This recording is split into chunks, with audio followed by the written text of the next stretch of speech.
ഓക്കെടാ okay okay എനിക്ക് മനസ്സിലാവും എപ്പോഴാ പഠിപ്പിക്കാതെ ശാന്തി ഓം ശാന്തി ഇവിടെയൊക്കെ വൺ വേ ഒത്തിരി ഉണ്ടേ നോക്കിയില്ല കയറി പോകും. അതെ അതെ ഞാൻ പറഞ്ഞു നീ ഓടിക്കുന്ന അവിടെ അടിച്ചോണ്ട് നമ്മളാ ഡ്രൈവ് ചെയ്യുന്നത്. അതെ അതെ സ്റ്റീലാ കയറ്റിയിരിക്കുന്നത്. ആദ്യമൊക്കെ എനിക്ക് ഓൺ അടിക്കുന്ന ഭയങ്കര ദേഷ്യം വരുമായിരുന്നു. ഞാൻ മെന്റലി ഡിസ്റ്റർബ് ആവായിരുന്നു. ഇപ്പം നീ എന്തടിയാൽ നീ അവിടെ നിൽക്കാൻ പറയാം. ധൃതിയാണെങ്കിൽ കയറി പോകും.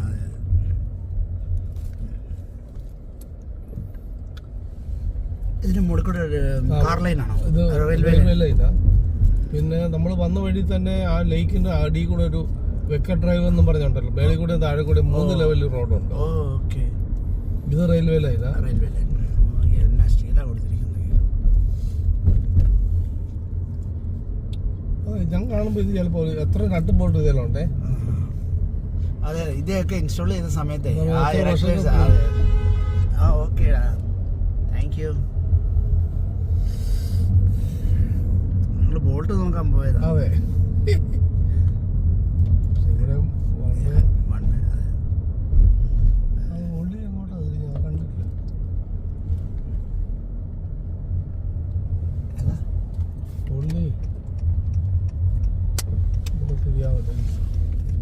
Aspen Group.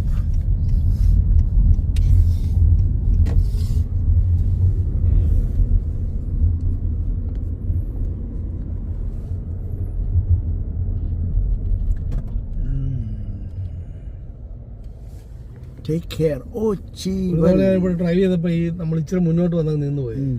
വരവ് കണ്ടപ്പോഴേ ഒരു സൈക്കിളുകാരൻ വന്ന് അവന്റെ അവൻ ചവിട്ടി നിർത്തി ആവൂന്നൊക്കെ കാണിക്കാൻ തുടങ്ങി. കൈ ഞാൻ പറയും സോക്കെ സോക്കെ ഗോ. അവൻ അകലോ കണ്ട് ഈ നമ്മുടെ ഈ ക്രോസിംഗ് അവിടെ വരെയോട്ട് ചെന്നങ്ങ് അവൻ അതിലെ ഇങ്ങനെ സൈക്കിൾ കൊണ്ട് ക്രോസ് ചെയ്യും. മനസ്സിലായി. അവൻ പേടിച്ചാപ്പാണ്. അവന് ജീവിതം ഒന്നേ ഉള്ളേ.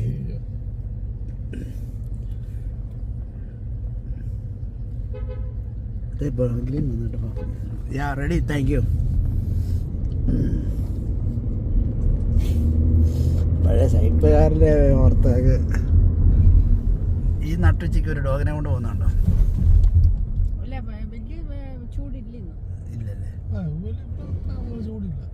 എന്നാലും ആ ഡോഗ് കാല് പൊക്കുന്നുണ്ട്. അവിടെ ആ വൺവേ തെളിയിലോട്ട് അതിന്റെ അർഗ്യുമെന്റ് കാണിച്ച പോവുള്ളല്ലോ. അവന് ചിക്കാഗോ ഡൗൺ ടൗൺ കാണാൻ പറ്റാ. See this gentleman.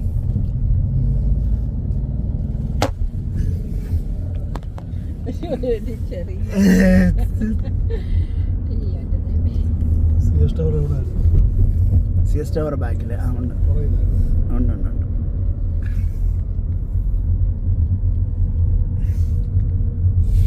അപ്പോൾ യൂട്യൂബ് എടുത്ത് വരണോ? കണ്ടല്ലേ നീ അതിന്റെ പടിക്ക് കൂടെ ഡ്രൈവ് ചെയ്യണോ? വേണ്ട.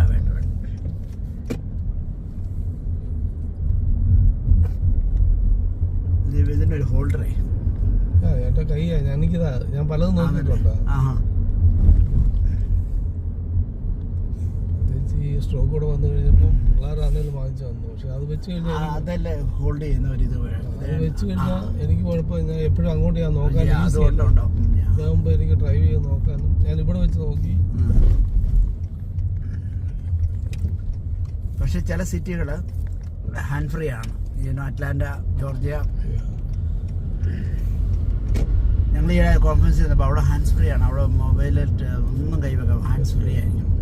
ആ സ്റ്റേറ്റ് ഇവിടെ എങ്ങനെയായിരുന്നു ഓപ്പറ മെയിൻ ഫ്രീ ഉള്ളപ്പോൾ ഇവിടെ അവർ പറഞ്ഞു ഇവിടെ എല്ലാം ഭയങ്കര നിയമമാക്കിയ.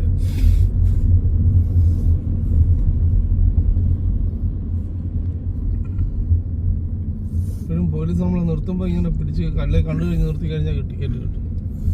ഞാൻ രഞ്ജിക്കേ നാട്ടിലെ ഫോൺ നമ്പർ തരാവേ. ആ പുള്ളിക്ക് വിളിക്കാൻ പറയണേ, വിക്രമിനോട്.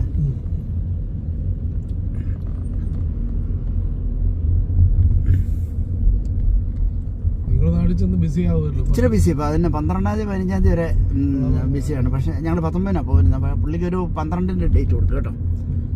ഞാൻ അതനുസരിച്ച് മാച്ച് ചെയ്തിട്ടോളാം. 12 പുള്ളി 11-ാം തീയതി ദുബൈയിൽ നിന്ന് പോവുള്ളൂ. ഉള്ളോ? ഓ അതൊരു പ്രശ്നമാണ്. ഓക്കെ, എന്നാൽ 15 കേട്ടോ. 11-ാം തീയതി ദുബൈയിൽ നിന്നുള്ള ടിക്കറ്റ് പുള്ളിക്ക് തിരിച്ച്. ഇപ്പം ദുബൈയിലാണ്. ഇപ്പോൾ ദുബൈയിലുണ്ട്. ഓക്കെ, ഏതായാലും ചോദിച്ചു നോക്കാം പുള്ളിക്ക് എന്താ അവൈലബിലിറ്റി ഉണ്ടോ 18-നോ 15-നോ. ഓക്കെ, ഫ്ലാറ്റായി ഇവിടുത്തെ കഴുത്തിന് പുറകിൽ വന്ന് പിടിച്ച് വാലത്തടിച്ചോണ്ട് പോയതാണ്. ഈ ഇത് ഇഷ്യൂ ഉള്ളപ്പോൾ, ഈ കാറിൻ്റെ പ്രാവശ്യം ഉള്ളപ്പോൾ അല്ല, അത് ഒത്തിരി നാളായി. അമേരിക്കയിൽ വന്നു കഴിഞ്ഞാൽ അധിക സമയം ആകുന്നതിന് മുമ്പ് ഒരു ടയർ ഫ്ലാറ്റായി കഴിഞ്ഞാൽ രാത്രി ഞാൻ ഒറ്റയ്ക്കേ ഉള്ളായിരുന്നു. ടയർ മാറിക്കൊണ്ടിരുന്നപ്പോ ഉണ്ടല്ലോ, അന്ന് ഹെവി സ്റ്റോമും ആയിരുന്നു. ഞാൻ തന്നെ ഹെൽപ്പിനൊക്കെ ഇവരെ ഒന്ന് വിളിക്കാൻ അന്ന് നമുക്ക് അറിയത്തില്ല, അടിയിൽപ്പെടായിരുന്നു. റൈറ്റ് സൈഡിലോട്ട് പുള്ളി ചെയ്തിട്ട് ടയർ തന്നെ മാറുമായിരുന്നു. തന്നെ മാറി ഓൾമോസ്റ്റ് തീരാറായപ്പോ പുറകിലൊരുത്ത വന്ന് നിർത്തി നമ്മളെ ഹെൽപ്പ് ചെയ്യാനാന്ന് വിചാരിച്ചു. നിർത്തിയിട്ട് വന്ന് ചോദിച്ചു, do you need any help? അപ്പൊ ഞാൻ പറഞ്ഞു വേണ്ട, ഐ എം ഓൾമോസ്റ്റ് ഡൺ എന്ന് പറഞ്ഞു. തീർന്ന് പറഞ്ഞു കഴിഞ്ഞുണ്ടല്ലോ. അപ്പൊ അവൻ തിരിച്ചു പോകുന്ന ഞാൻ കണ്ടേ. അപ്പം നമ്മൾ ഈ ജാക്കറ്റ്, വിന്റർ ജാക്കറ്റും എല്ലാം തലയിൽ കൊണ്ട് ഇട്ടിട്ടുണ്ട്. അവനും അതുപോലെ ഇട്ടിട്ടുണ്ട്. ഫുഡും എല്ലാം. അപ്പൊ ഞാൻ മതി എന്ന് പറഞ്ഞ് അവൻ പോയി കഴിഞ്ഞപ്പം ഞാനെല്ലാം ഓൾമോസ്റ്റ് കഴിഞ്ഞ് ഇങ്ങനെ തീരാറായപ്പോ അവസാനം നട്ട് ടൈറ്റ് ചെയ്തുകൊണ്ട് പോകണ്ടല്ലോ. ഇവിടുത്തെ പുറകെ കൂടെ വന്നിട്ട് ഈ കഴുത്തിൽ കൂടെ ഒരു കൈ, അവൻ വണ്ടി മാറ്റിയിട്ടിട്ട് വണ്ടി പുറകെ കിടപ്പുണ്ട്. അവന്റെ കുറെ ദൂരമാണ് കിടക്കുന്നത്. എന്റെ കഴുത്തിന്റെ ഈ ചുറ്റിനും ഒരു കൈ വീണത് എനിക്കറിയാം. അന്നേരം എനിക്ക് സംഗതി മനസ്സിൽ വന്നു, നമുക്ക് പിടിച്ചെന്നുള്ളതേ. ഞാൻ അപ്പം അങ്ങ് എണ്ണീച്ചു. അനങ്ങാതെ എണ്ണീച്ചു കഴിഞ്ഞോണ്ടേ അവന് എന്നോട് പറഞ്ഞു ഡോണ്ട് മൂവ് എന്ന് പറഞ്ഞു. ഞാൻ ഉറക്കെ അതെന്റെ ഈ അവന്റെ നല്ല ഹൈറ്റ് ഉള്ള എന്നെക്കാട്ടും നല്ല ഹൈറ്റാണ് ബാബു. അതായത് ഡോണ്ട് മൂവ്, അവനെ ഒന്നും തൊഴിക്കണ്ട. ശബ്ദം കേട്ടപ്പോഴേ എനിക്ക് മനസ്സിലായി ഇവൻ എന്തോ ഒരു നല്ല നമ്മളെ പിടിച്ചേച്ച്. അപ്പൊ എന്തെങ്കിലും നമ്മളെ കുതിർവ് എന്തെങ്കിലും ചെയ്ത് കഴിഞ്ഞാൽ അവൻ ചിലപ്പോ തോക്ക് ഇവിടുത്തെ കടപ്പറയുടെ ഏറിയ ഇത് മൊത്തമായി. അപ്പൊ അവനെന്തോലും പ്രശ്നം നമുക്ക് തോക്കെടുത്ത് വന്ന് ടിഷ്യൂ വെച്ച് കഴിഞ്ഞാൽ നമ്മുടെ ജീവിതം പോയി. അത് കാരണം ഞാനങ്ങാതെ നിന്നോണ്ട് എനിക്കറിയാം. അപ്പൊ പുറമോട്ട് തിരിഞ്ഞു പോലും നോക്കാൻ പറ്റിയില്ല. എന്റെ കഴുത്തെ വീണ പിടി അതുപോലെ മനസ്സിലായി. അപ്പം വേറൊരാളാണെന്ന് എനിക്കറിയാം. കാരണം ഇവന്റെ കൈ അല്ലെന്ന് മനസ്സിലായി. എന്റെ പോക്കറ്റിൽ പുറകെ കിടന്ന വാലറ്റ് എടുത്തിട്ട് ഇവൻ അപ്പോഴത്തെ കൈ വിട്ടിട്ട് പോകുമ്പോൾ രണ്ടും ഓടിപ്പോയി കാറുകാരൻ കയറി. എനിക്കൊന്നും ചെയ്യാൻ പറ്റാത്ത പോലെ ഞാൻ അവിടെ നിൽക്കുക. അത് എടുക്കാൻ പറ്റും. ഏതായാലും വണ്ടിക്കകത്ത് ഫോൺ വെച്ചിട്ടുണ്ട്. ഇതുപോലെ വെച്ചിട്ടാണ് ഞാൻ പണിയാൻ തുടങ്ങിയത്. ഇവന്മാർ കാറ് വിട്ടിങ്ങനെ ആ എക്സിറ്റ് എടുത്ത് കയറി അങ്ങ് പോയി കഴിഞ്ഞ് ഞാൻ ഫോൺ എടുത്ത് പോലീസിനെ വിളിച്ചു. 911 വിളിച്ചു കഴിഞ്ഞ് പോലീസ് വന്ന് ഇങ്ങനെ വേറെ പോലീസ് ഒന്നും ചെയ്യാൻ പറ്റില്ല. ഇവന്മാർ രാത്രി പോയി കഴിഞ്ഞാൽ എവിടെ പോയി എന്താ പിടിക്കുക? നിനക്ക് നമ്പർ പ്ലേറ്റ് ഓർമ്മയുണ്ടോ? ഞാൻ പറഞ്ഞു ഞാൻ ഇരുട്ടത് ഒന്നും കാണുന്നില്ല. ഹെവി സ്റ്റോമുവാ. അത് പതിവില്ലാതെ വീഴുന്നതിനെക്കാട്ടി കൂടുതൽ മഞ്ഞ് വീണുകൊണ്ടിരിക്കുക. ഞാൻ പറഞ്ഞു എനിക്ക് ഒരു ഐഡിയ ഇല്ലെന്ന് പറഞ്ഞേ. കണ്ടാലോ ഞാൻ പറയാം എന്നെക്കാട്ടി ഹൈറ്റ് കൂടുതലാണെന്ന് എനിക്ക് ഉദ്ദേശിച്ചെന്ന് മനസ്സിലായി. എന്നെ പിടിച്ച ലെവൽ വെച്ച് നോക്കുമ്പോൾ അവന്റെ കൈ എന്നെ കഴുത്തെ വീഴണമെങ്കിൽ എന്നെക്കാട്ടി ഹൈറ്റ് കൂടുതലാണ്. പിന്നെ അവന്റെ ശബ്ദവും ഭയങ്കര സ്ട്രോങ് ആയിരുന്നു. അതിന്റെ ചെവിയിൽ അതിങ്ങനെ മുഴങ്ങി നിൽക്കുക. നമ്മൾ പേടിച്ച് നിൽക്കില്ല ആ ശബ്ദത്തിൽ.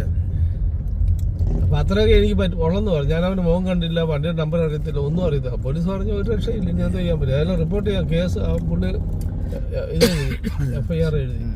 എന്നെ കൊണ്ട് വരാൻ പറഞ്ഞു. പുറകെ വന്നിട്ട് അവിടെ ഒരു വെളിയിൽ സൈഡിൽ മാറ്റി ഇങ്ങനെ നിർത്തിയിട്ട് പുള്ളി എല്ലാം എഴുതി കഴിഞ്ഞിട്ട് സൈൻ ചെയ്ത് പറഞ്ഞപ്പോൾ കൊള്ളാൻ പറഞ്ഞു. എന്തെങ്കിലും കിട്ടുവാണെങ്കിൽ വിളിക്കാമെന്നൊക്കെ പറഞ്ഞു. ഒരു 2 ദിവസം കഴിഞ്ഞപ്പോൾ ഉണ്ടല്ലോ ഒരു ഫോൺ കോൾ വന്നു. ഒരു CIDയുടെ ഓഫീസറിൻ്റെ ഫോൺ കോൾ വന്നു കഴിഞ്ഞ് ഞാൻ എടുത്തു. അപ്പോൾ അവർ പറഞ്ഞു നിങ്ങൾ ഈ ഒരു ഇത് റിപ്പോർട്ട് ചെയ്തിട്ടുണ്ടായിരുന്നു, നിങ്ങളുടെ ഇൻസിഡൻറ്റ് ആളിനെ കിട്ടിയിട്ടുണ്ടെന്ന് പറഞ്ഞു. ഞാൻ പറഞ്ഞു വെരി ഗുഡ്, പക്ഷേ കിട്ടി, അത് കൺഫേം ചെയ്യാൻ നിങ്ങൾ വന്ന് ഐഡൻറ്റിഫൈ ചെയ്യണമെന്ന് പറഞ്ഞേ. ഞാൻ പറഞ്ഞു അപ്പോൾ എൻ്റെ വാലറ്റിലുള്ള പൈസയും ക്രെഡിറ്റ് കാർഡ് ഞാൻ പിടിച്ചെന്ന് ഞാൻ പിന്നെ പിറ്റേ ദിവസം രാവിലെ ആയപ്പോൾ എല്ലാം ക്യാൻസൽ ചെയ്തു. അപ്പോൾ ഈ പോലീസിനോട് പറഞ്ഞായിരുന്നു ക്യാഷ് പോയത് നിങ്ങൾക്ക് കിട്ടുമായിരുന്നു. പുള്ളി അന്നേരം റിപ്പോർട്ട് എഴുതിയ പോലീസ് അന്നേരം. അപ്പോൾ ഞാൻ CID ഓഫീസർ വിളിച്ചപ്പോൾ ഞാൻ പറഞ്ഞു എനിക്ക് $1,400 എൻ്റെ വാലറ്റിലുണ്ടായിരുന്നു, പിന്നെ ക്രെഡിറ്റ് കാർഡ് ഞാൻ ക്യാൻസൽ ചെയ്തു, അതുകൊണ്ടൊന്നും നഷ്ടപ്പെടാൻ എനിക്കില്ല. എൻ്റെ ഡ്രൈവേഴ്സ് ലൈസൻസ് അതിനകത്തുണ്ട്, അത് അവന്മാരുടെയിലുണ്ട്, അത് ഞാൻ വേറെ ഉണ്ടാക്കിച്ചോളാം, ഡ്യൂപ്ലിക്കേറ്റ് ഉണ്ടാക്കാൻ എനിക്ക്. അപ്പോൾ എനിക്ക് ഇതിനെ പുറകെ നടക്കാൻ ഇനി വയ്യാന്നുള്ള രീതി ഞാൻ ഇതെല്ലാം പറഞ്ഞു. എനിക്കൊന്ന് എൻ്റെ ക്യാഷ് കിട്ടുമെന്ന് ചോദിച്ചു. അതുപോലെ ക്യാഷൊന്നും കിട്ടിയില്ലെന്ന് പറഞ്ഞു. അത് അവന്മാരെടുത്ത് അതൊന്നും കിട്ടിയിട്ടില്ലെന്ന് പറഞ്ഞു. അതിൻ്റെ പ്രൂഫ് ഇല്ലല്ലോ. അപ്പൊ അത് കഴിഞ്ഞ് പിന്നെ അയാൾ അപ്പൊ ഞാൻ പറഞ്ഞു എനിക്ക് കംപ്ലൈന്റ് ഇല്ല, ഇതിന് പുറകെ നടക്കാൻ എനിക്ക് വയ്യാന്ന് പറഞ്ഞു. ഒന്നാം നമ്മൾ പുതിയത് അവന്മാരുടെ നമ്മുടെ അഡ്രസ്സും ഐഡിയ എല്ലാം ഉണ്ട്. നാളെ ഇവൻ നമുക്കിവിടെ പണി അത് പേടിയാ കേട്ടോ, കാരണം പിള്ളേർ കൊച്ചു പിള്ളേരാ, 2 കൊച്ചു പിള്ളേർ, നമ്മൾ പുതിയ അമേരിക്കയില്. അപ്പൊ അതെല്ലാം മനസ്സിൽ പേടിയുള്ളതുകൊണ്ട് ഞാൻ പറഞ്ഞു ഞാൻ ഐഡന്റിഫൈ എനിക്ക് പറ്റില്ലെന്ന് പറഞ്ഞു. അയാൾ പറഞ്ഞു അങ്ങനല്ല, നിങ്ങൾക്ക് ചെയ്യുവാണെങ്കിൽ ഈ നാടിന് നല്ലതായിരിക്കും എന്നും പറഞ്ഞ അയാൾ നമ്മൾ പോസിറ്റീവ് ആയിട്ട് ഒത്തിരി കൺവിൻസ് ചെയ്യാൻ തുടങ്ങി. എന്തുവാ ഇല്ലേ നാളെ നിങ്ങളുടെ വീട് നിങ്ങളുടെ ഭാര്യയോ അല്ലെ മക്കളോ അല്ലെ നിങ്ങളുടെ സിസ്റ്റേഴ്സോ ഒക്കെ ഇങ്ങനെ നടക്കുന്നുണ്ടെങ്കിൽ ഇവന്മാർ കയറി എന്തെങ്കിലും പിടിച്ചു കഴിഞ്ഞാൽ വേറൊരാൾക്ക് വരല്ലെന്നും പറഞ്ഞ് ഈ ഇതുകൊണ്ടാകല്ല ഇവന്മാരെ പിടിച്ച് അറസ്റ്റ് ചെയ്തേ പറ്റുള്ളൂ. അതുകൊണ്ട് നിങ്ങൾ പോലീസ് സ്റ്റേഷനിൽ ഇവിടെ വന്നാൽ മതി ഐഡന്റിഫൈ ചെയ്യാൻ. എല്ലാം ഞാൻ ആദ്യം നോ പറഞ്ഞല്ല, ഇവൻ നമ്മളെ അങ്ങ് പോസിറ്റീവ് ആയി നമ്മളെ പറഞ്ഞ് ഇങ്ങനെ ഈ ബ്രെയിൻ വാഷ് ചെയ്യുന്നവർ ചെയ്യുക കേട്ടോ. അവസാനം ഇതെല്ലാം കേട്ടിച്ച് ഞാൻ പറഞ്ഞു നാളെ എന്തെങ്കിലും കുഴപ്പം വന്നാൽ ഇവന്മാരുടെ ഇവർ പറഞ്ഞാൽ ഇവരുടെ സ്വഭാവം എങ്ങനെയാന്ന് ചോദിച്ചു കഴിഞ്ഞാൽ പിന്നെ ഈ വാലറ്റ് എടുത്തിട്ടോ അതിനകത്തുള്ള സാധനം എടുത്തിട്ടുണ്ടല്ലോ, പൈസയൊക്കെ ഇവർ നോക്കുന്നത്, ക്രെഡിറ്റ് കാർഡ് പോലും നോക്കിയില്ലെന്ന് പറഞ്ഞു മിക്കി. അല്ലെങ്കിൽ ക്രെഡിറ്റ് കാർഡ് 1-2 എടുത്ത് കണ്ട് ഉപയോഗിച്ച് കഴിഞ്ഞാൽ പിന്നെ അവർ കളയും സാധനം, ഐഡിയ ഒന്നും അവർ വെക്കുകയില്ലെന്ന് പറഞ്ഞു. അതുകൊണ്ട് അതൊന്നും പേടിക്കണ്ട, ഇവരുടെ മെന്റാലിറ്റി ഞങ്ങൾക്ക് അറിയാമെന്ന് പറഞ്ഞു എന്നൊക്കെ പറഞ്ഞുണ്ടല്ലോ. ഒത്തിരി ബ്രെയിൻ വാഷ് ചെയ്ത് കഴിഞ്ഞ് ഞാൻ പിന്നെ അവസാനം പറഞ്ഞു ഓക്കെ ഞാൻ വരാം പോലീസ് സ്റ്റേഷനിൽ വന്നിട്ട്. പക്ഷേ ഐഡന്റിഫൈ ചെയ്യുമ്പോൾ എങ്ങനെ ഫേസ് ടു ഫേസ് തന്നെ അവന്മാർ നമ്മളെ കാണുമല്ലോ. എനിക്ക് അവന്റെ ഫേസ് ഓർമ്മയില്ല, എനിക്കെങ്ങനെ ഞാൻ ഐഡന്റിഫൈ ചെയ്യുന്നത്? ഞാൻ അവനെ കണ്ടില്ല, അവനെ യാതൊരു അടയാളവും എനിക്ക് ഇല്ലെന്ന് പറഞ്ഞു. ചുരുക്കം പറഞ്ഞു നീ വരാൻ പറഞ്ഞു കഴിഞ്ഞ് ഞാൻ ചെന്ന് കഴിഞ്ഞ് അവരെന്നെ ഇരുത്തി ചോദിച്ചു എന്തെങ്കിലും ഒന്ന് ഓർത്ത് നോക്കും, എന്തെങ്കിലും ഒരു ഞാൻ പറഞ്ഞ ഒരു ശബ്ദം മാത്രമേ എനിക്ക് ഒരറിവിൽ ഇപ്പോഴും ഉള്ളെന്ന് പറഞ്ഞു. അത് നമ്മുടെ ഈ ബ്രെയിനിൽ ഇങ്ങനെ കിടക്കുവാണ് ആ ശബ്ദം, ഇങ്ങനെ ഡോണ്ട് മൂവ് എന്നുള്ള ഒരു ഉറച്ച ഒരു ശബ്ദം. അപ്പൊ ഇവിടുത്തെ പോലീസുകാരുടെ നോക്കിക്കോണേ കഴിവ്. പിന്നെ വേറൊരു ദിവസം വിളിച്ചു, അന്നത്തെ ദിവസം കഴിഞ്ഞ് വേറൊരു ദിവസം വിളിച്ചിട്ട് പറഞ്ഞു നിങ്ങളെ ഒരു ഡാർക്ക് റൂമിൽ നിർത്തിയിട്ട് ഇവന്മാരെ അടുത്ത സൈഡിൽ കൂടെ ഒരു റൂമുണ്ട്, നമുക്ക് ആ ഡോർ നമുക്ക് അവരെ കാണാം, അവർക്ക് നമ്മളെ കാണത്തില്ല, അതിലാണ് നടത്തി പരേഡ് ചെയ്യും. അപ്പോൾ 8-10 എണ്ണത്തിന് ഇവന്മാര് ലൈൻ അടിച്ച് നിർത്തി കേട്ടോ. അപ്പൊ നമുക്കറിയത്തില്ല അവിടെ 10 വന്ന് കണ്ട് ഞാൻ പറഞ്ഞു കണ്ടാ എനിക്ക് അറിയത്തില്ലല്ലോ എന്ന് പറഞ്ഞു. പിന്നെ ഞാൻ ആരെയാ പറയുന്നത്? അവർ പറഞ്ഞു 1 മണി എന്നെ തിരിച്ചു നിർത്തി, നമുക്ക് അവരുടെ മുഖം കാണത്തില്ല, ഓപ്പോസിറ്റ് നിർത്തി ശബ്ദം മാത്രം എന്ന് പറഞ്ഞിട്ടുണ്ടല്ലോ, തിരിച്ചു നിർത്തിയിട്ട് ഇവന്മാരെ അതിലെ നടത്തിച്ചിട്ട് ഓരോരുത്തരോടും പറഞ്ഞു ഡോണ്ട് മൂവ് എന്ന് ഉറക്കെ പറയാൻ പറഞ്ഞേ. ഇത് പറഞ്ഞു പോയതന്നെ ആദ്യത്തെ തവണ നടത്തിയപ്പം ഞാൻ ഒരു 4-ാമത്തെ 5-ാമത്തെ ആൾ വന്നപ്പോൾ ഞാൻ പറഞ്ഞു ഇതൊരു ഫെമിലിയർ സൗണ്ട് ആണല്ലോ എന്ന് പറഞ്ഞു. മറ്റാളുടെ എനിക്ക് ആ ഒരു ശബ്ദം പോലീസ് വരെ അന്ന് പറഞ്ഞ പോലെ ഉറക്കെ എന്നോട് ചോദിച്ചിട്ട് അതുപോലെ ഇവന്മാരെ കൊണ്ട് വീണ്ടും പറയിപ്പിക്കുന്നുണ്ട്. മനസ്സിലായി. അപ്പൊ അത് തവണ നടന്നപ്പം ഞാൻ പറഞ്ഞു ഇപ്പൊ 5-ാമത്തെ ഇന്ന ഈ ഒരു സൗണ്ട് എനിക്ക് ഫെമിലിയർ ആണെന്ന്. അപ്പൊ അത് എന്നെ തിരിച്ചു നിർത്തിയേക്കോ ശബ്ദം എനിക്ക് അവനെ മാറ്റി നിർത്തിയിട്ടുണ്ടല്ലോ. വീണ്ടും ഷഫിൾ ചെയ്ത് വെച്ച് വീണ്ടും വിടുന്ന പോലെ വിട്ടു. അവൻ എങ്ങാണ്ട് 10-12 നമ്പർ വീണ്ടും ആ ശബ്ദം കേട്ടപ്പോ എനിക്ക് പറഞ്ഞു ഇത് സിമിലർ ആണെന്നല്ലോ എന്ന്. അപ്പൊ എനിക്കറിയുന്നില്ല ഇവന്മാര് വീണ്ടും റിപ്പീറ്റ് ചെയ്യാൻ എനിക്കറിയത്തില്ല. ചുരുക്കം പറഞ്ഞാൽ ഞാനീ പറയുന്നല്ല സെയിം ആളിന് തന്നെ കേട്ടോ. മനസ്സിലായി. ആ വോയിസ് സെയിം ആളാ. അപ്പൊ അവനെ പൊക്കി മാറ്റി നിർത്തിയിട്ട് പറഞ്ഞു. പിന്നെ എന്നോട് കൊണ്ടുപോയി അവരുടെ ഓഫീസിൽ ഇരുത്തിയിട്ട് പറഞ്ഞു ഞങ്ങൾ ഓൾറെഡി ഇവനെ തന്നെ ഐഡന്റിഫൈ ചെയ്തത്. അത് ഞാൻ ചോദിച്ചു എങ്ങനെ നിങ്ങൾ ചെയ്തു? ഉടനെ പറഞ്ഞു ഇവന്റെ കാറേല് നീ പറഞ്ഞ 2 പേരല്ലയോ, 2 പേരല്ലായിരുന്നു 3 പേരുണ്ടായിരുന്നു പറഞ്ഞു. അതില് ഇവനൊന്ന് വന്ന് നിന്നെ പിടിച്ചോന്, ഇവൻ വലിയ ക്രിമിനലാന്ന് പറഞ്ഞു. ജയിലിൽ നിന്ന് ഇപ്പൊ ഇറങ്ങിയതേ ഉള്ളൂ തിരിച്ച്. കൊലക്കേസിന് ഇവനകത്ത് പോയിട്ട് ഇറങ്ങിയതേ ഉള്ളൂ. അതുകൊണ്ട് കിടപ്പ് എന്നെ ഇറങ്ങിയത് ഇതുപോലെ വരയ്ക്കാൻ തുടങ്ങി. പിന്നെ 2ാമതുള്ളവൻ പിക്ക് പോക്കറ്റിങ് അങ്ങനെയുള്ള പണിയൊക്കെ ചെയ്യുന്നവനാ. പിന്നെ 3ാമതെന്ന് പറഞ്ഞ ഇതുവരെ ഒന്നിലും ഒരു റിപ്പോർട്ട് ഇല്ലാത്തവനാ.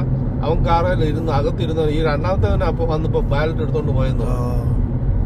അപ്പൊ അവര് ചരിത്രമെല്ലാം പറഞ്ഞു ഇവനെ തന്നെ ഞങ്ങള് പൊക്കിയത് എങ്ങനെയാന്ന് ചോദിച്ചു. ഉടനെ പറഞ്ഞു ആ സംഭവം നടന്ന ദിവസം ഉണ്ടല്ലോ ഈ ഇവന്മാർ അടുത്ത ഒരു പെട്രോൾ പമ്പിൽ ചെന്ന് കഴിഞ്ഞ് ഇവര് ഗ്യാസ് അടിച്ചിങ്ങനെ ആ നിന്ന സമയത്ത് ഒരു സി.ഐ.ഡി അവിടെ കണ്ടുണ്ടായിരുന്നു. പുള്ളിക്ക് ഇങ്ങനെ സംശയം തോന്നി ഇവന്മാരുടെ നിപ്പും പടുതിയൊക്കെ കണ്ടു കഴിഞ്ഞപ്പം. അപ്പൊ അപ്പൊ അന്ന് അവിടുത്തെ ആ ഒരു സംശയത്തിന് ഇവരെ പൊക്കിയാന്ന് പറഞ്ഞു. ഇപ്പൊ ഇവന്റെ ബാക്ക്ഗ്രൗണ്ട് നോക്കിയപ്പോ ഇവർ ഇങ്ങനത്തെ ആള് പോകും. അപ്പൊ അങ്ങനെ അന്ന് കൊണ്ടുപോയി ജയിലിലിട്ടാന്ന് പറഞ്ഞു. അതൊരു നല്ല സ്റ്റോറിയാണ്. എന്നിട്ട് ഇവിടുത്തെ സിറ്റി എന്നെ വിളിച്ച് പിന്നെ അപ്രിഷിയേറ്റ് ചെയ്യുകയൊക്കെ ചെയ്തേ. ഒരു ലെറ്റർ ഒക്കെ അയച്ചെന്നായിരുന്നു. ഞാൻ പറഞ്ഞു ലെറ്റർ കൊണ്ടൊന്നും എനിക്ക് എന്ത് കൊടുക്കാനാ, നിങ്ങളായിട്ട് പോയ പൈസ തരാൻ പറഞ്ഞു. ഞാൻ ഇത്ര ഉപകാരം ചെയ്തില്ലയോ. അവർ പറഞ്ഞു സോറി, അതിനുള്ള ഫണ്ട് ഞങ്ങൾക്ക് പൈസ അങ്ങനെ തരാൻ ഉണ്ടായിരുന്നു, തന്നേനോന്ന് പറഞ്ഞു. അവളുടെ ലോയറൊക്കെ ലെറ്ററൊക്കെ എനിക്ക് അയച്ചു തന്നായിരുന്നു. ആ ലെറ്ററൊക്കെ ഞാൻ പിന്നെ ഓർത്തെ ഫ്രെയിം ചെയ്തൊക്കെ വെക്കേണ്ടിയായിരുന്നു അയച്ചു അപ്രിഷിയേറ്റ് ചെയ്തോണ്ട്. ഞാൻ പറഞ്ഞു ജീവൻ അന്നൊക്കെ നമുക്ക് ജീവൻ തിരിച്ചു കിട്ടിയെന്ന് പറഞ്ഞു. പിന്നെ കുറെ വർഷം പേടിച്ചായിരുന്നു നമ്മൾ വണ്ടി ഓടിക്കുന്നല്ലേ. അല്ല വണ്ടി ഓടിക്കുന്നതല്ല, അവിടെ അഡ്രസ്സിൽ താമസിക്കുന്ന പോലും. കാരണം ഇവന്മാരെ നമ്മുടെ ഐഡന്റി വെച്ചോണ്ട് പിന്നെ ഇവൻ ജയിലിൽ നിന്ന് ഇറങ്ങി, അവനെ പിന്നെ ജയിലിൽ അടച്ചു കഴിഞ്ഞ് ജയിലിൽ നിന്ന് ഇറങ്ങി വന്ന് അപ്പൊ പോലീസ് പറഞ്ഞു ഒന്നും പേടിക്കാനില്ല, ഇവരൊന്നും ഒന്നും ചെയ്യലെന്ന് പറഞ്ഞു. അന്നേരം അവര് പറയുന്നല്ലോ അവര് നമ്മൾ പറ്റിയാ നമുക്കല്ലേ അല്ലേ. അതെ എനിവേ വലിയൊരു അനുഭവമാണല്ലോ അത്. Thank you. കടയൊക്കെ ഉണ്ടായിരുന്നു. ഗ്രോസറി അല്ല, അവിടുന്ന് വാങ്ങിക്കുമായിരുന്നു. ഒത്തിരി മലയാളി കടയുണ്ടോ ഇവിടെ? ഇവിടെ ഒത്തിരി ഉണ്ട്, പലയിടത്തായിട്ടുണ്ട്. അടുത്തടുത്ത് ഇപ്പൊ തന്നെ ഉണ്ട് ഇവിടെ ഒരു റെസ്റ്റോറന്റ്. ഇപ്പൊ മലയാളികൾ ഓൺ ചെയ്തേക്കും. റെസ്റ്റോറന്റ് അതുപോലെ ഒരു വെളുമ്പന്റെ ആയിരുന്നു, അതിപ്പോ മലയാളി ഓൺ ചെയ്തോണ്ടിരിക്കണം. അവിടെ ദോശയും കാര്യങ്ങളൊക്കെ ഉണ്ടാക്കുമായിരിക്കും. തുടങ്ങിയിട്ടില്ല ഇത്. ദോശ ഉണ്ടാകുന്ന ഇയാളെ വേറൊരാളുണ്ട്. ഇപ്പം അമേരിക്കയിൽ ഇപ്പം ഫുഡ് ഒരു വലിയ ബിസിനസ് തന്നെയാണ്. ഇപ്പം ഓണത്തിന്റെ എന്താ എത്ര പ്ലേറ്റ് ഓരോരുത്തർ പിന്നെ പേഴ്സണലായിട്ട് വീട്ടിലുണ്ടാക്കി വെക്കുന്നവരും ഉണ്ട് ഇപ്പൊ ഒത്തിരി.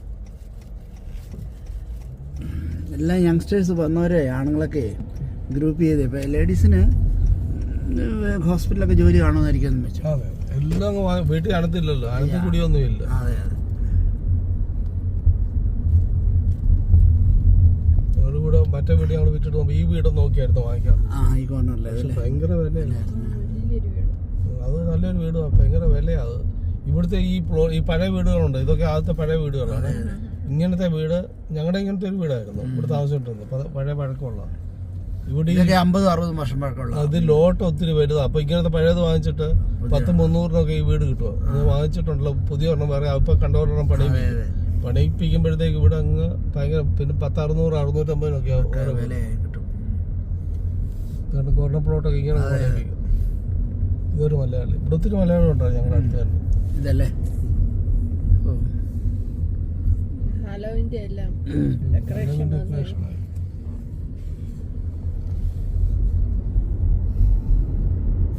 നമ്മുടെ അടുത്ത് നാട്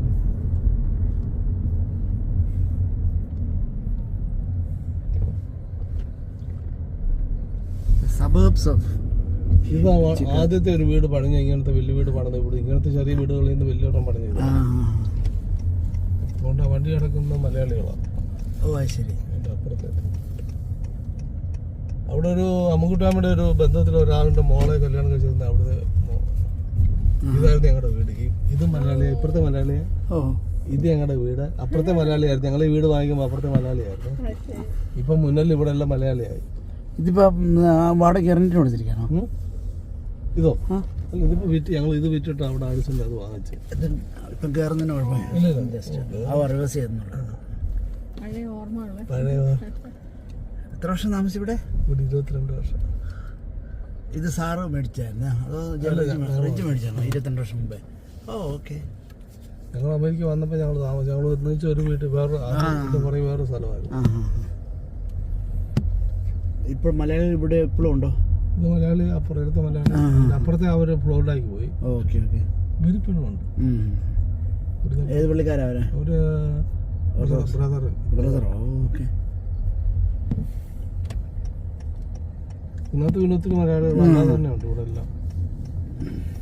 ഇത് 10 മൈൽ ദൂരേ ഉള്ളല്ലോ ഡൗൺ ടൗൺ ആയിട്ടല്ലേ? അത് 15 മൈൽ. ഇവിടുന്ന് എയർപോർട്ട് എനിക്ക് 10 മിനിറ്റ് ഉള്ളായിരുന്നു. ഇവിടെ ആരും വന്ന് വിളിച്ചു കഴിഞ്ഞാൽ അന്നേരമായിരുന്നു.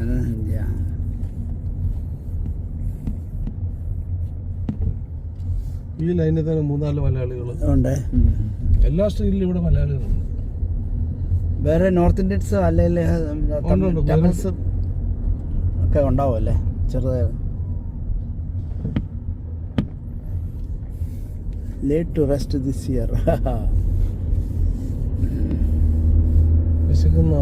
വിശപ്പില്ല. വയറ് തരും. ഇല്ല വിശപ്പൊന്നുമില്ല. രാവിലെ ഞാൻ എത്ര ദോശ കഴിച്ചെന്നറിയാം? 6 or 7 ദോശ കഴിച്ചു. എവിടാ ആകെ ഉണ്ടാക്കി 6 കഴിച്ചു. ചുമ്മാ 2 രണ്ടൊന്നുമല്ല, 5 മേളിലുണ്ട്. ഞാൻ ലാസ്റ്റിലെ ഒരെണ്ണം പിന്നെ അങ്ങ് യുനോ എക്സ്ട്രാ അടിച്ചു. ചട്നി നല്ലതായിരുന്നു.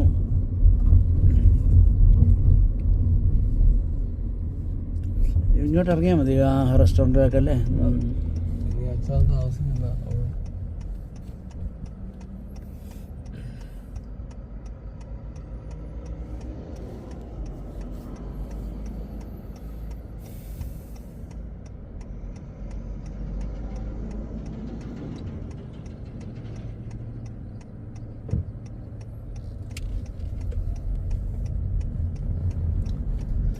സാറ് ഇന്ത്യയിൽ ഇങ്ങോട്ട് മാറിയാലും ഞാൻ അറിഞ്ഞേയില്ല, അല്ലെങ്കിൽ അതിൻ്റെ മനസ്സിലത് പതിഞ്ഞില്ല കേട്ടോ. കാരണം ഞാൻ റോയൽ ഇന്ത്യൻ ക്രൂസ് തുറന്നില്ല അവിടെ. അകത്തെ പണിയെല്ലാം കഴിഞ്ഞു. ഇവിടെ നിങ്ങൾ ടാക്സി ഫയൽ ചെയ്യുന്ന മലയാളികളുടെ ഇരിക്കലാണോ അതോ അതിനും ഒത്തിരി ടീം ഉണ്ടായിരിക്കുമല്ലേ? ഇഷ്ടംപോലെ ഉണ്ട്. ഞങ്ങൾ അമേരിക്ക വന്ന പോലെ ഒരാൾ തന്നെയാണ്. അല്ല സാറ് CPA ചെയ്തില്ലെന്നോ? CP ഒന്നുമില്ല. പുള്ളി അക്കൗണ്ടിങ് ഉണ്ട്. പുള്ളിയും ചെയ്യുന്നത് അവിടെ ആളിനെ കൊണ്ട്. സാറ് സോഫ്റ്റ്വെയർ അക്കൗണ്ടിങ്ങിൽ നല്ല കഴിവുള്ളതാണ്. അക്കൗണ്ടിങ് ഞാനും പറഞ്ഞു ഇതെന്തുകൊണ്ടാണ് ടാക്സ് ചെയ്യാൻ പറ്റില്ല. പക്ഷേ തന്നെ ചെയ്യാനില്ല. ഇച്ചിരി ഒന്ന് ട്രെയിനിങ് എടുത്താൽ മതി. അത് ഓരോ കോൺഫിഡൻസ് ആണ്. അത് തന്നെയല്ല അച്ഛൻ പറയാന്ന്. ഇങ്ങനെ എൻ്റെ മോനും അത് തന്നെ. പുള്ളി അവനും ഞാൻ ചോദിക്കും നിങ്ങൾക്ക് തന്നെ ചെയ്തു നിങ്ങൾ തന്നെ ചെയ്യാം. പക്ഷേ ഓരോ വർഷത്തെ റൂൾസ് അപ്ഡേറ്റ് ചെയ്തോണ്ടിരിക്കണം. പിള്ളേർ പഠിച്ച സ്കൂളാണ്. അതെന്നാന്ന് ചോദിച്ചാൽ അതെ. പിന്നെ തന്നെ ഈ സ്റ്റോക്കിന്റെ ഇപ്പൊ ഒരാൾക്ക് വരുന്നവർക്ക് സ്റ്റോക്കിന്റെ ഉണ്ടെങ്കിൽ അത് പിന്നെ മ്യൂച്വൽ ഫണ്ട് കോഴ്സായിട്ട് ചെയ്യുന്നവരെല്ലാം അപ്ഡേറ്റ് ചെയ്തോണ്ടിരിക്കും. അവർ സർട്ടിഫൈഡ് അപ്ഡേറ്റ് ചെയ്യുന്നുണ്ട്. പിന്നെ അവർക്ക് ആ കോളമൊക്കെ കണ്ടാ അറിയാം ഏത് കോളത്തിലാണ്.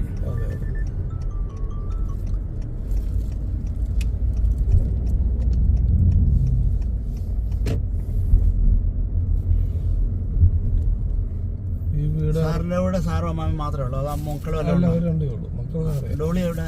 ഡോളി ഇവിടുന്ന് വേറെ അടുത്തുള്ള സിറ്റി തന്നെയാ. ജോലി എന്താ ചെയ്യുന്നത്? ന്യൂട്രീഷൻ.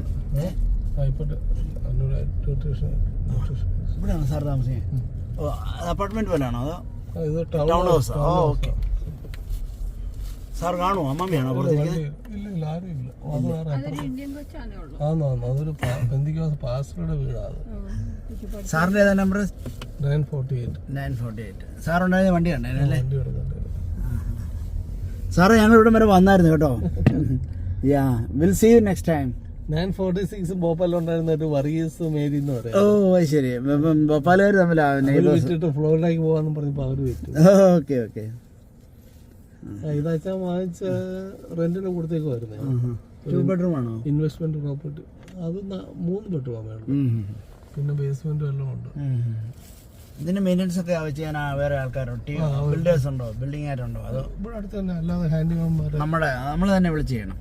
അല്ല, ഇതിന്റെ മൊത്തം ബിൽഡിങ്ങിന്റെ മെയിൻ്റെനൻസും ഇത് എന്തുവാ ഈ loan cut work from home എന്ന് കണ്ടിട്ടുണ്ട്, വർക്ക് ഫ്രം സ്റ്റെപ്പ് കണ്ടിട്ടില്ല. ആണോ? ഓക്കെ. അപ്പം ഇതെല്ലാം മെയിൻ്റെനൻസ് ഇവരുടെ തന്നെ അസോസിയേഷൻ ഉണ്ട്. ടൗൺ ഹൗസിന്റെ അസോസിയേഷൻ അവര് ചെയ്തു. ലേക്ക് വ്യൂ സ്റ്റഡീസ്.